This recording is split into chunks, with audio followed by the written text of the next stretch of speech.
इसलिए मैं उदास था। महावीर स्वामी कहते हैं, अरे गौतम, तुमने हमारे चरणों को पकड़ लिया, हमारे चरणों को पकड़ के बैठे रहोगे तो मोक्ष होने वाला नहीं है, मुक्त होने वाले नहीं है। चरणों को पकड़ने से कोई व्यक्ति मोक्ष नहीं जाता। हम भगवान का नाम लेते रहे, भगवान की पूजा करते रहे, भगवान की माला करके गुणगान स्तुति करते रहे, स्तोत्र पढ़ते रहे, उनके चालीसा आरती करते रहे, तो हमारा मोक्ष नहीं होने वाला, बिल्कुल मोक्ष नहीं होगा। ये सारी क्रियाएं हमारे पुण्य को बढ़ाने वाली हैं, एक पुण्य की वृद्धि कराएंगे, और जो पुण्य आपका बढ़ेगा वो पुण्य आपको संयम धारण कराने में सहयोगी बनेगा। जब संयम धारण करोगी तभी कर्मों की निर्जरा होगी, और जब कर्मों की निर्जरा होगी तभी मोक्ष होगा। तो मोक्ष जाने के लिए पहले तो पुण्य जोड़ने की आवश्यकता है, और पुण्य जोड़ेगा पूजा पाठ भक्ति से, आराधना से, इन्हीं से जोड़ेगा। इन्हीं को पकड़ के मत बैठे रहना। अगर एक जैसे बनना है तो इनको पकड़ के मत बैठे रहना। अगर इनको ही पकड़ के बैठे रहे अब तो सारी जिंदगी में पूजा करेंगे, बस सारी जिंदगी पूजा करेंगे, सारी जिंदगी स्वाध्याय करेंगे, स्वाध्याय करेंगे, अपने जीवन में ही उतारेंगे। अगर स्वाध्याय करके रहोगे तो यही बैठे रहोगे गृहस्थी में फंसे रहोगे, जी के जंजाल यही फंसे रहोगे। लेकिन स्वाध्याय करने का जो फल है वो फल है अपने जीवन में आचरण में उतारना। जब आचरण में उतारोगे तो नियम से तब करोगे, कर्मों की निर्जरा करके मोक्ष को प्राप्त करोगे, तब मोक्ष मिलेगा। एक चीज को पकड़ के मत बैठना। और मैं अक्सर कहता हूं किसी भी चीज को पकड़ के मत बैठो। अगर पकड़ के बैठे रहे तो मंजिल भी प्राप्त कर पाओगे। आपको पता है कि ये वाला मार्ग जो है मेरी मंजिल को जाता है, बस पता है, जानकारी है, खड़े रहो, सबको बताते रहो ये वाला मार्ग मेरी मंजिल को जाता है, ये वाला मार्ग मेरी मंजिल को जाता है। आप खड़े रहो, आप बताते रहो, आप मंजिल में पहुंच जाओगे, कभी नहीं पहुंच पाओगे, भूतों ना भविष्य। खड़े रहो वहीं पर, बताते रहो दूसरों को कि ये मार्ग मंजिल को जाता है, नहीं पहुंच पाओगे। दोनों व्यक्ति में समझ लेना, लौकिक भी और पारलौकिक भी। अगर लौकिक व्यक्ति में बच्चा ये सोच ले कि मुझे तो चार्टर्ड अकाउंटेंट बनना है, सीए करना है, बस मुझे तो सीए करना है, उस रूप पढ़ाई ना करें, किताबें लानी, एडमिशन भी ले लिया, किताब भी लानी, सब अलमारी में सजा के रखी, बस मुझे तो सीए बनना है, मुझे तो सीए बनना है। माला फेरो रोज एक, मुझे तो सीए बनना है, मुझे तो सीए बनना है, मुझे तो सीए बनना है, बस बन जाना सीए। बन जाओगे क्या? नहीं, कदम तो बढ़ाना पड़ेगा, कदम तो बढ़ाना पड़ेगा। इसलिए महावीर भगवान ने गौतम स्वामी से कहा था कि तुमने चेहरे को पूजना नहीं, चेहरों को पूजते हो, चेहरे को नहीं पूजो। हमारे चेहरे की पूजा नहीं होती है, हमारे चेहरों की पूजा नहीं होती है, हमारे नाम की पूजा नहीं होती है। हमारी पूजा होती है तो गुणों की और आचरण की पूजा होती है। जिसके पास गुण है, आचरण है, वो पूज्य है। एक बार राम लक्ष्मण सीता जंगल में बैठे हुए थे, जंगल में बैठे हुए थे, जब वनवास हो गया था तो लक्ष्मण किसी काम से बाहर निकल गए, उस काम के लिए उनके चले गए। राम और सीता दोनों बैठे आपस में संवाद करने लगे, कुछ ना कुछ तो बात छेड़ आपस में संवाद करने लगे। तो राम कहते हैं, देखो ये हमारे चरण कितने सुंदर हैं। इतने में सीता बोली, नहीं नहीं प्रभु, चरण तो मेरे सुंदर है, देख लो आप। वो कहती नहीं, हमारे, वो कहती नहीं, हमारे, दोनों एक दूसरे में संवाद कर रहे थे। पति पत्नी में क्या हो रहा था? क्या हो रहा था? संवाद हो रहा था। पहले होता था संवाद चतुर्काल में, अब नहीं होता संवाद। अब क्या होता है? विवाद। पहले संवाद होता था, बातों बातों में काम चलता था, संवाद होता था। अब होता है विवाद। विवाद वो कहलाता है जहाँ गीत का जवाब पत्थर से दिया जाए, जहाँ पर गीत का जवाब गाली से दिया जाए, वो विवाद कहलाता है।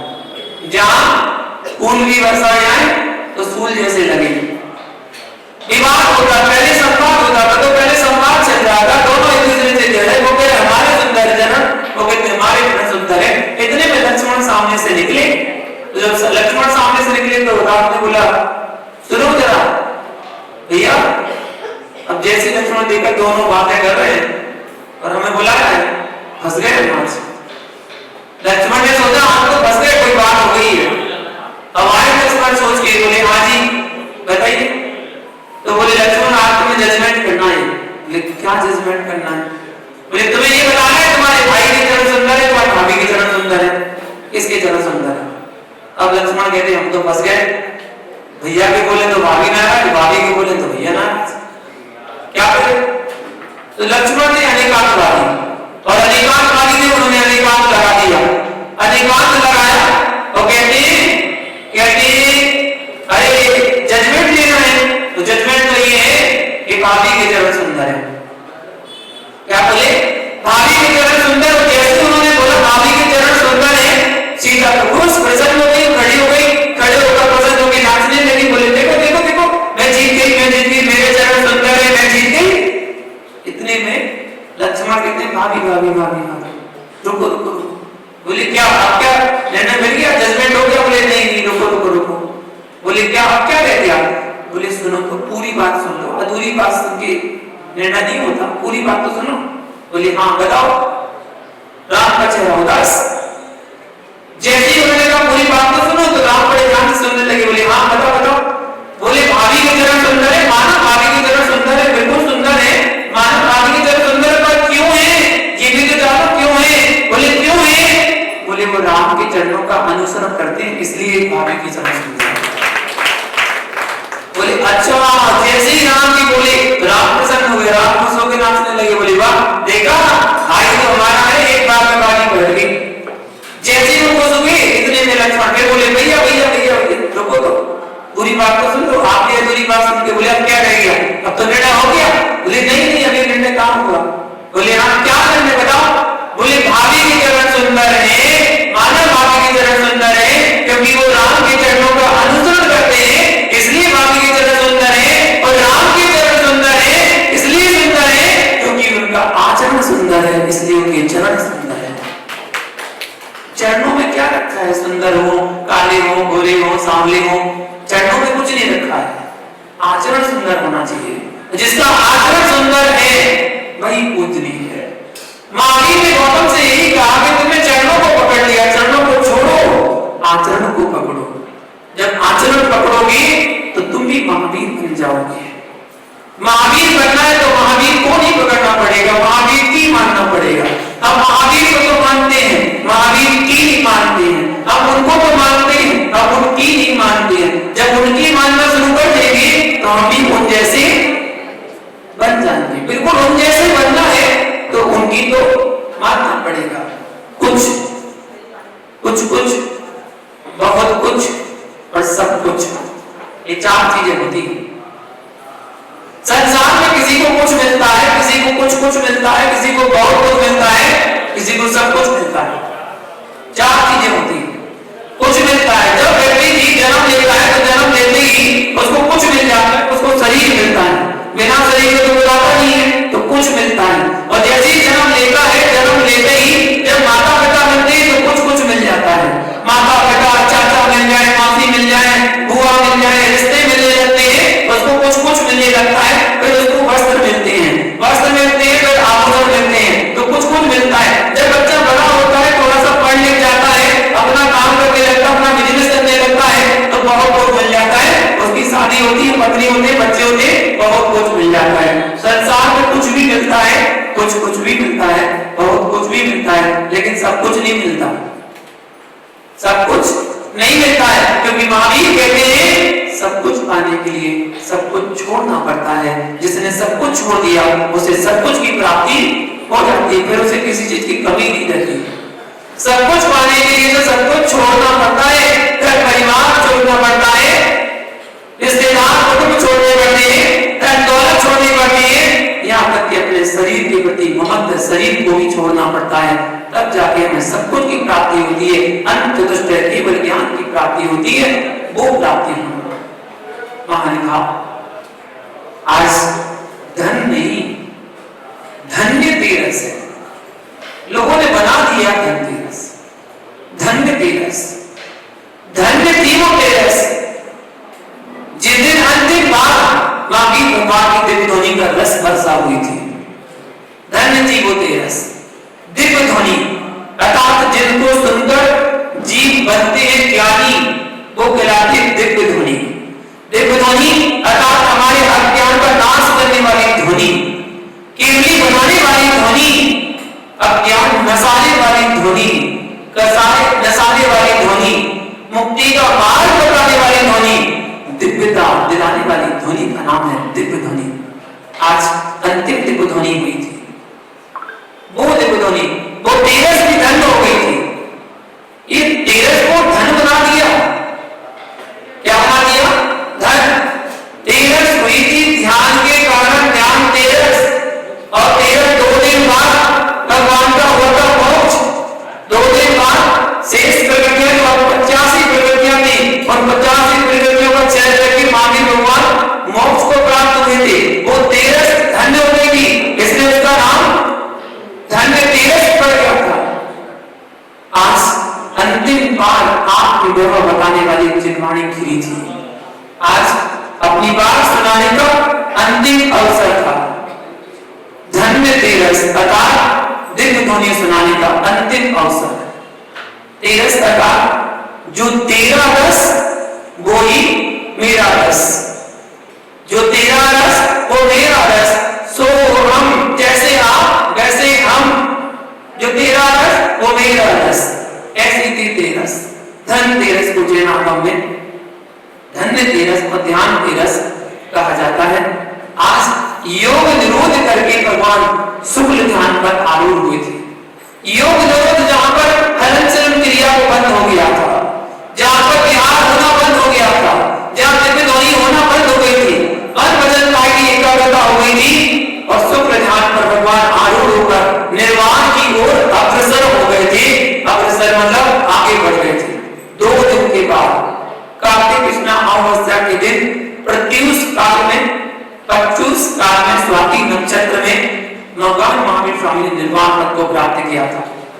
हमने इस पर्व को धन से संयुक्त कर दिया, पैसे से जोड़ दिया, धन से जोड़ दिया, और योग निरोध के दिन धन तेरस के स्थान पर धन तेरस बना दिया।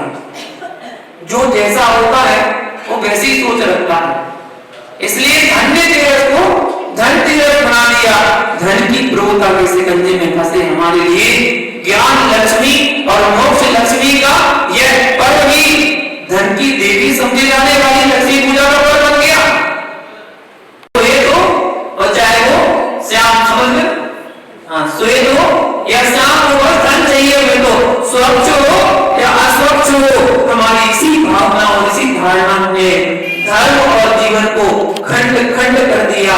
इस तृष्णा की आंधी में सभी लिप्त हुए। जो देखो आज वर्तमान में धन की ओर दौड़ता है, धन की ओर भागता है, प्रातः काल उठता है और धन की ओर भागना शुरू कर देता है। दुकान पहले जाएगा, मंदिर जा पाए या ना जा पाए, लेकिन दुकान पहले जाएगा। इसलिए तो भैया धर्म खत्म हो रहा है, इसलिए धन खत्म हो रहा है। आचार्य बाबा कहते हैं धन बढ़े तो धन बढ़े, धन बढ़े मन बढ़ जाए, मन बढ़त सब बढ़ते हैं, बढ़त बढ़त बढ़ जाए। धर्म को बढ़ाओ, धर्म बढ़ेगा तो धन बढ़ेगा, धन बढ़ेगा तो मन बढ़ेगा, मन बढ़ेगा तो सब कुछ बढ़ता बढ़ता नजर आएगा। और इससे विपरीत कर दो, विपरीत करेगा, धर्म घटे तो धन घटे, धन घट मन घट जाए, मन घटत सब घटत है, घटत घटत घट जाए। जिसका धन घट गया उसका धन घटेगा, जिसका धन घट गया उसका मन छोटा हो जाएगा, मन घट जाएगा, और जिसका मन घट गया उसका सब कुछ घटता घटता घटता ही चला जाएगा, उसके पास कुछ भी नहीं बचेगा। क्या लोग लालच की जिंदगी में जी रहे हैं। हमने अपने जीवन में धर्म का प्रकाश नहीं, धन का अंधकार भर दिया है।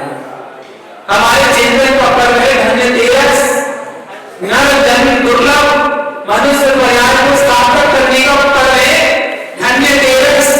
भगवान महावीर के आदर्शों और जैन धर्म की आचार संहिता और दर्शन को समझने का पर्व कोई है तो वो है धन्य तेरस। हम प्रकाश करें, घरों को सजाएं, साफ ही स्वयं भी संयम और सद्गुणों को भी कम से कम एक दीप अपने अंतर में रखें, तभी दीप पर्व की सार्थकता होगी। एक दीपक ऐसा जलाएं जिससे हमारा अज्ञान रूपी अंधकार समाप्त हो जाए। यदि समुच्चय आप ऐसा कर सके तो हमारे सामने शाश्वत उपलब्धियों का एक ऐसा कोष होगा जिसकी आप कल्पना भी नहीं कर सकते। और जैसा महावीर भगवान ने धन्य प्राप्त किया था, अतः केवल ज्ञान रूपी लक्ष्मी के बाद मोक्ष रूपी लक्ष्मी प्राप्त की थी, ऐसी लक्ष्मी हमें भी प्राप्त होगी। लेकिन क्या करें, रूढ़िवादी परंपरा ऐसी चला देते, एक दिन बर्तन खरीदे थे, आज के दिन बर्तन खरीदे थे तो परंपरा बना दी, बोले धनतेरस के दिन बर्तन खरीदना चाहिए। जो व्यक्ति नया बर्तन खरीदता है उसके यहाँ कभी भंडार कभी खाली नहीं होते हैं, बस परंपरा बनी। आज देखना बर्तनों की दुकानों में बहुत भीड़ होती है, कुछ ना कुछ नया बर्तन लाने की आवश्यकता होती है, उन्हें लेना पड़ता है। नहीं आवश्यकता हो तब भी लेकर आओ, बर्तन खरीदने का नहीं, परावर्तन दूर करने का दिन है आज। बर्तन को परिवर्तन मत करो, अपने आप का परावर्तन दूर करो। जो पंच परावर्तन हम कर रहे हैं वो दूर करने का दिन है। धातु खरीदने का नहीं है, चेतन धातु को पहचानने का दिन है आज।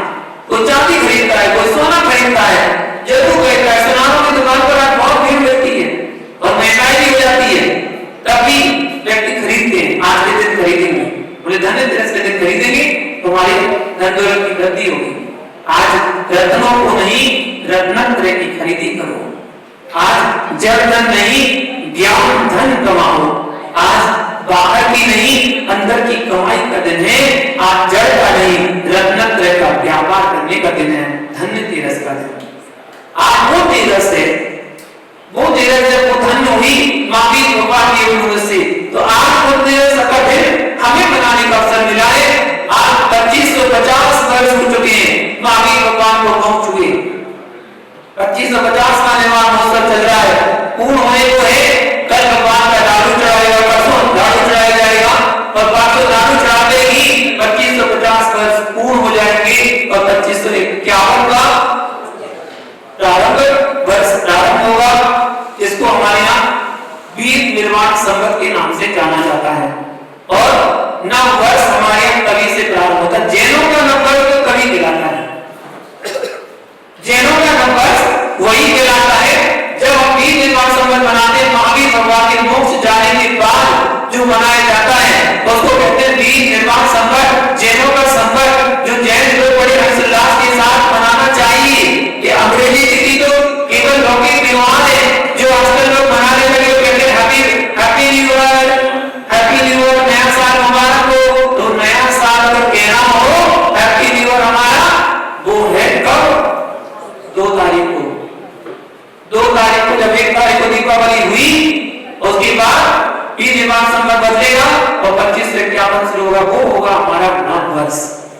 तो धनतेरस, चतुर्दशी, कल मालूम कौन सी चतुर्दशी है? रूप चतुर्दशी। कुछ लोग कहते हैं नरक चतुर्दशी, नरक चतुर्दशी नहीं है, रूप चतुर्दशी है। क्यों है? क्योंकि महावीर भगवान अपने स्वरूप में उतर गए थे। जिन्होंने अपने स्वरूप को जान लिया था, ऐसे स्वरूप को जानने वाले महावीर भगवान जिन्होंने रूप की पहचान कर ली थी, वो रूप चतुर्दशी थी। बस मध्य की वही दिन था, त्रयोदशी और चतुर्दशी, बस 2 दिन पश्चात अमावस्या की तिथि थी, जिस दिन भगवान महावीर स्वामी ने मोक्ष को प्राप्त किया। वो त्रयोदशी धन हो गई। अज्ञानी जीव विषयासक्त होकर अपने संसार को गवा देता है। अज्ञानी और विषयासक्त जीवों की दशा कैसी होती है? जो त्रयोदशी को, धन्य त्रयोदशी को धनतेरस बनाकर व्यापार में लग जाते हैं। आज के दिन ध्यान क्रिया को छोड़कर, योग क्रिया को छोड़कर, भगवान की भक्ति को छोड़कर अपने व्यापार में लग जाते हैं, पैसे कमाने लग जाते हैं। वो अज्ञानी जीव, वो विषयासक्त जीव है जो पंचेंद्रिय के विषय भोगों में आसक्त है। ऐसे जीव उनकी क्या दशा होती है? आचार्य भगवान कुंद स्वामी ने कहा है गाथा नंबर 74 में, कहते हैं बच्चों समम को लोही का पई पलम जहां बच्चा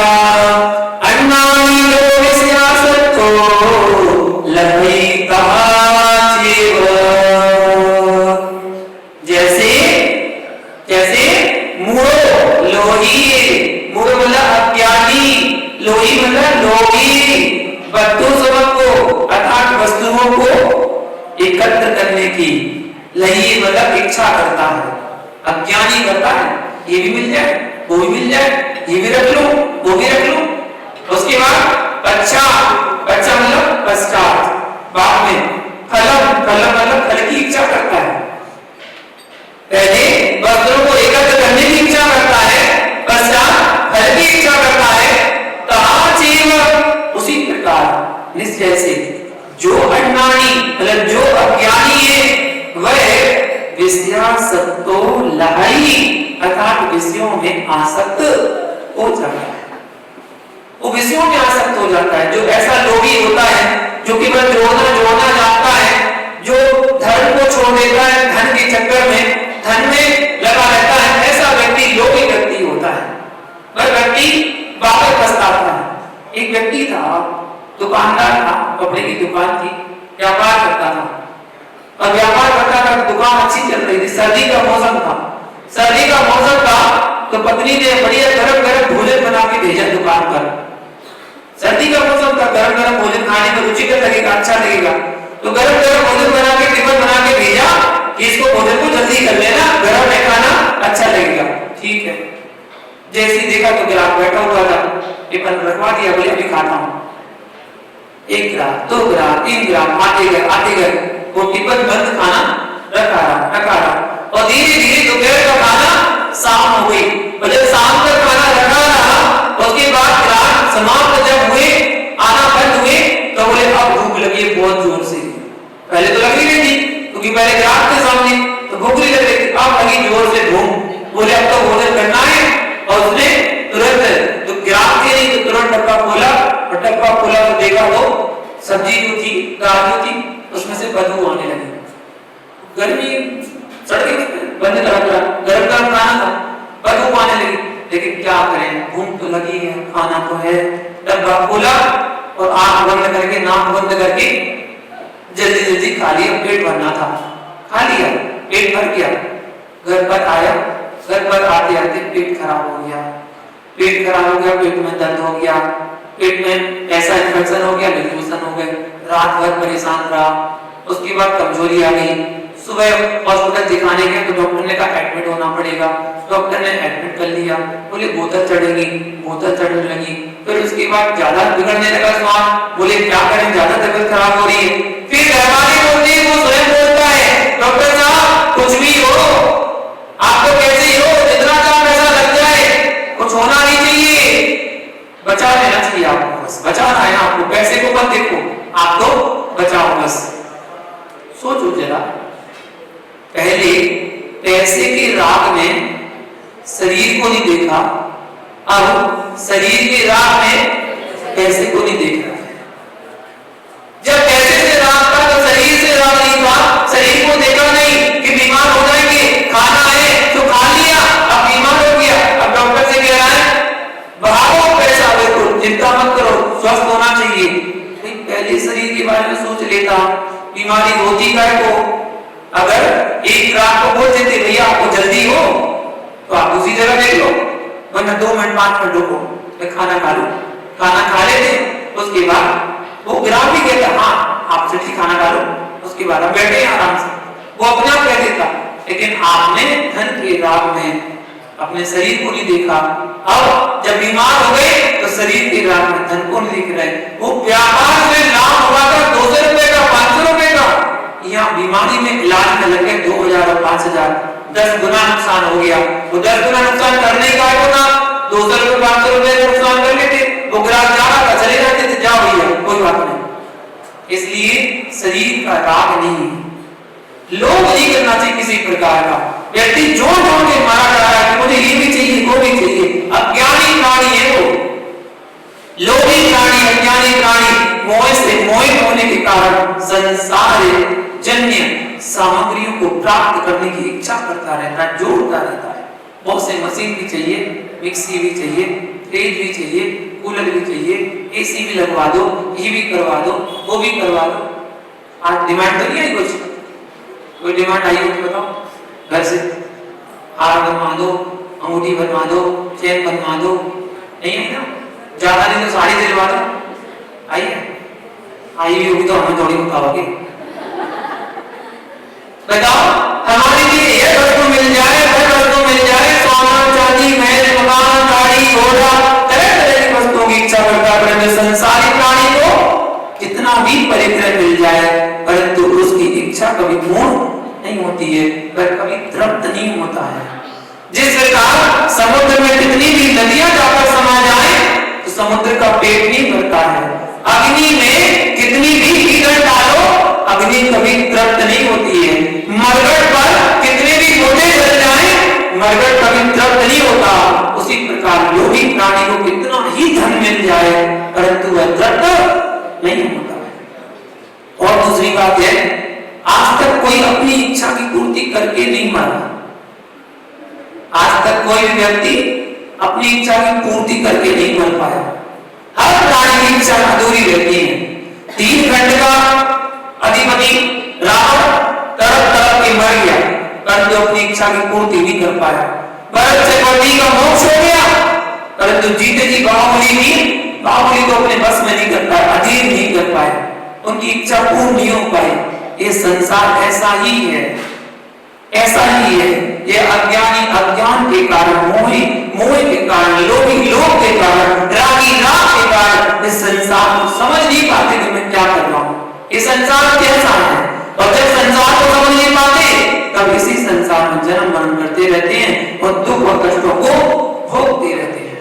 संसार की सामग्री की इच्छा में प्राणी ऐसा घूमता है जैसे मृग मारीचिका, भटक भटक करके अपने प्राणों को त्याग देता है। वो कहता है कस्तूरी चाहिए उसे, कस्तूरी कहां है? नाभि में।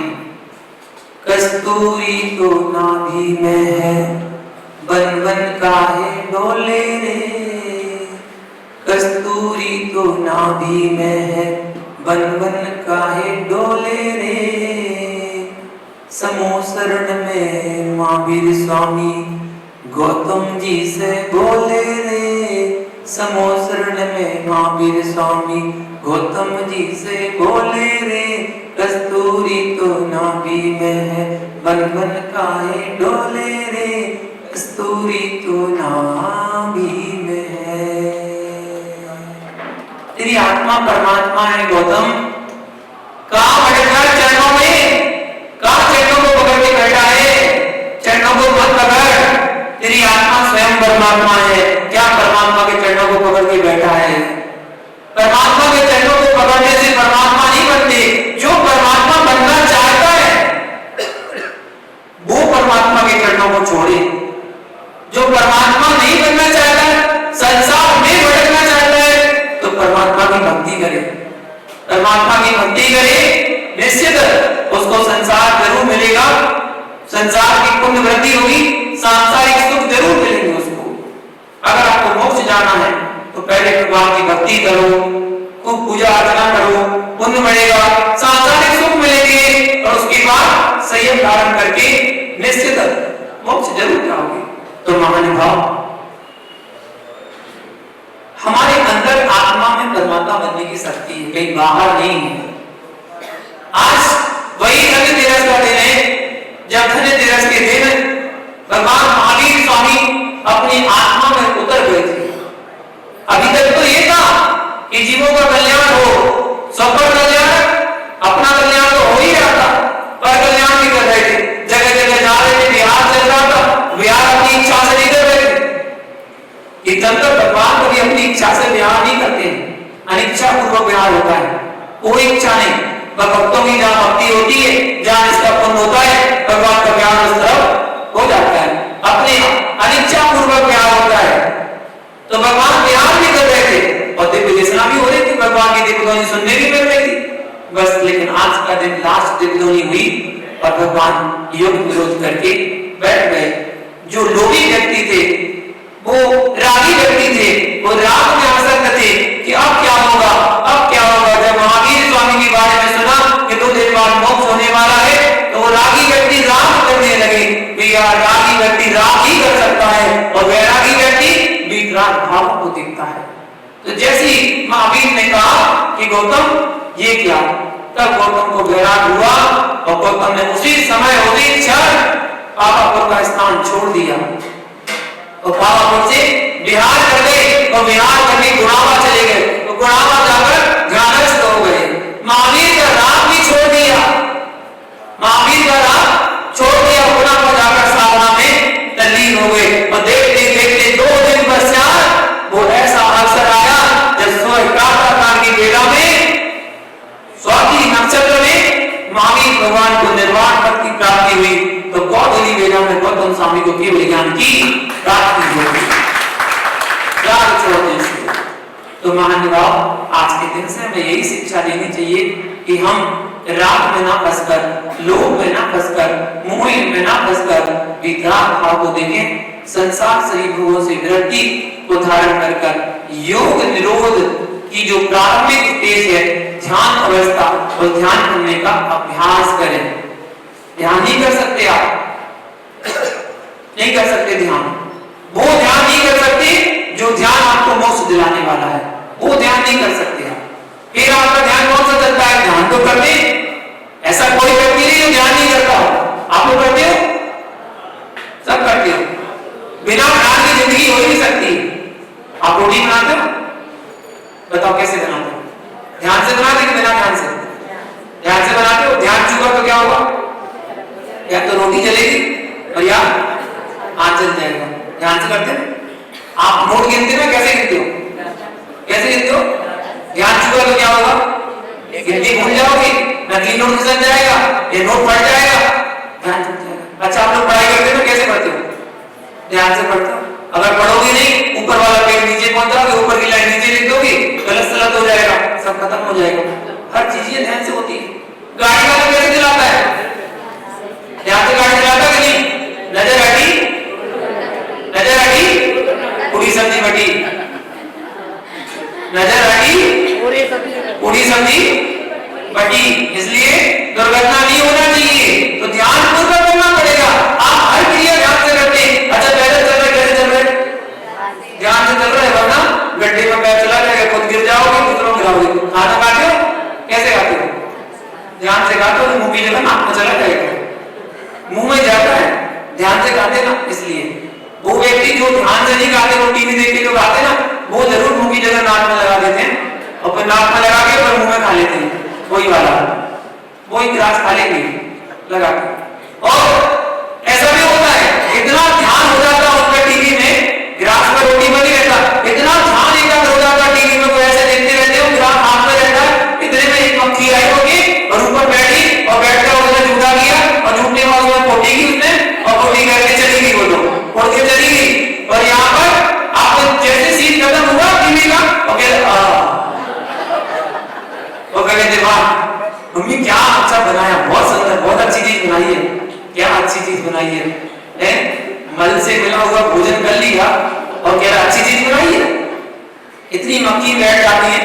इसलिए एकाग्रता में एक काम करो। जिस समय टीवी देख रहे, टीवी देखो आराम से, बढ़िया, कोई दिक्कत नहीं, मना तो नहीं कर रहे, देखो टीवी, कोई बात नहीं, लेकिन खाना खा रहे तो खाना ही खाओ बस, ना मोबाइल चलाओ, ना लैपटॉप चलाओ, ना टीवी देखो, केवल खाना ही खाओ एकाग्रता के साथ। आप देखें क्या खाने में रस आता है, आनंद आएगा खाना खाते समय भी, वो आनंद से। तो महान खाओ, एकाग्रता लाने का दिन, ध्यान का दिन, योग निरोध का दिन, धन्य दिवस का दिन आज का दिन है। हम एकाग्रता लाएं। अगर आत्म ध्यान रोग ध्यान को छोड़ दें, आपको आत्म ध्यान रोग ध्यान करते हैं, आत्म ध्यान रोग ध्यान छोड़ दें, तभी धर्म ध्यान में मन लगेगा। और जो धर्म ध्यान करेगा वो आगे चलकर शुक्ल ध्यान में जरूर पहुंचेगा, और शुक्ल ध्यान में पहुंचेगा तो योग निरोध करके मोक्ष को जरूर प्राप्त करेगा। तो आज के लिए आप सभी को मेरा यही मंगल आशीर्वाद है कि आप आज धन्य दिवस के पावन दिवस पर यहाँ पर आए और आपने ध्यान की क्रिया की और फल स्वरूप आपने खजाना दिया। वो खजाना तो खजाना ही है, वो खजाना ऐसे ही है, आपके ज्ञान को बढ़ाने के लिए है, आपकी बुद्धि को बढ़ाने के लिए है। आप संता पूर्वक जब आपका धर्म बढ़े तो धर्म भी बढ़ जाएगा, तो निश्चित उसके लिए आपके लिए जो मिला है, देखिए ये तो व्यवस्था है, कमेटी के द्वारा व्यवस्था की गई, जितने लोग आएंगे उन्हीं को मिलेगा, जो नहीं आ पाए, जो खो आया सो पाया, जो सोया सो खोया। सीधा सीधा सिद्धांत था, इतना सिद्धांत था, सब लोग आए, सभी लोगों ने लाभ लिया, ध्यान भी किया और कुछ फल भी प्राप्त की। जो आपको मिला है उसको देखिए, ऐसे तो तैयार होता नहीं है, उसको तैयार भी करने के लिए बहुत मेहनत होती है। कहां से सामान, कितनी जगह से इकट्ठा हुआ वो सामान आया, वो आपको पहुंचा, जो लाभ मिले आपको उसको तैयार कराने में, तैयार करने में एक दीदी का तो पूरा सहयोग रही है। दीदी ने तो पूरी पुड़िया बनाई और आपके बच्चों ने भी, यहाँ भी नव्या है, बंसिका है, गुनगुन है, खुशी है, ये लोग बच्चे आए, उन्होंने भी उसमें सहयोग किया तैयार करवाने में। वो पोटली जो तैयार हुई, इतना सब तैयार हुआ, वो माल तो सबको दिखता है कि माल मिल गया, वो माल तैयार कैसे हुआ था ये भी तो देखो, पीछे कौन था, पीछे कौन कौन तैयार किया। तो उन बच्चों को भी बहुत बहुत आशीर्वाद है और ऐसे भी कार्यक्रम होंगे जिनमें सब बच्चों का भी सहयोग होगा, वो आएंगे और समय समय पर अपना सहयोग करेंगे, तो उन सबको आशीर्वाद है। और दीदी को भी आशीर्वाद है, उन्होंने इतना लोगों को ध्यान कराने में सहयोग किया, उनको भी बहुत आशीर्वाद है। कमेटी वालों को भी बहुत बहुत आशीर्वाद, जिनकी वजह से इतने लोग एकत्रित हुए और सभी लोगों ने ध्यान किया। भले कैसे ही आए, कोई ध्यान के लिए आए, कोई लोग लालच के लिए आए, लेकिन आए तो कोई ना कोई कैसे कैसे आए, तो आए यहाँ पर और सभी लोग ने यहाँ पर लाभ हुआ। चाहे सारे मंडल हो, सारे मंडलों में भी यहाँ पर सभी मंडल आए, हमारे श्री जी भक्त परिवार के हमारे भट्टारक जी अपने पूरे मंडल को लेकर आए, इसने व्यास वाले अपने मंडल को लेकर आए, राजन मंडल वाले अपने मंडल को लेकर आए, उनके सभी सदस्य, वो समाज ही तो मंडल है, अलग तो समाज से अलग तो कोई मंडल है नहीं है, तो समाज के सदस्य ही है, चाहे महावीर मंडल हो, रंग मंडल हो, चाहे कोई सा मंडल हो, जितने सारे मंडल होते हैं, मैं कहता हूँ सारे मंडल हमारे कमंडल में समाहित हैं। जहाँ कमंडल वाला बैठ जाए वहाँ सारे मंडल एक साथ बैठ जाते हैं, सारे मंडल एक कमंडल में समाहित हो जाते हैं, एक साधु में, गुरु में समाहित हो जाते हैं। सभी ने बहुत अच्छा सहयोग किया, आप लोग आए और सभी लोगों ने थोड़ी आंख खोल के भी देखा कि क्या हो रहा है, कौन देख रहा है, कौन चल रहा है। किसी ने थोड़ी झपकी भी लगाई, किसी ने थोड़ी मुंडी भी नीचे करी, किसी ने इधर उधर भी देखा, कोई सोच भी रहा था अरे एक फोटो खींच लेते तो अच्छा रहता है, सोचा भी, लेकिन चिंता मत करो, सोचने मां से कुछ नहीं, आपको फोटो भी मिल जाएगी, आपको वीडियो भी मिल जाएगी, सब कुछ हुआ है और सब कुछ आपको मिल जाएगा, तो आप सब देख सकते हैं। पहुंच भी गई होगी और नहीं पहुंची तो आज में आपको देखने मिल जाएगा आज का समय का ध्यान की क्रिया। ऐसे सभी लोगों ने, और हमारे विकास, श्याम, हरि, जो हमारे मंदिर के स्टाफ उन सभी ने भी इसका सहयोग किया। हमारे पंडित जी संजीव और संदीप, दोनों पंडित जी पुजारी, उनने भी मंदिर की शुद्धि कराने में सहयोग किया। तो जिन जिन लोगों ने कार्यक्रम में जहां जहां सहयोग किया उन सबको मेरा बहुत बहुत मंगल आशीर्वाद और नमः। जय बोलो पारसनाथ भगवान की जय। सुमानी मस्तक को सदा देखो तो हे जिनवानी भारती गोरे चलो दिखते जो तेरी सरकार है सो पाए सुते देख जो वह को गुरु सेवा निर्मल दया धर्म पाल सदाई मोक्ष धर्म कर संसार सो धर्म कर निर्वाण धर्म कर साधे बिना तेरे अंश समान सब लोग बैठकर चिन्मानी नमस्कार करें।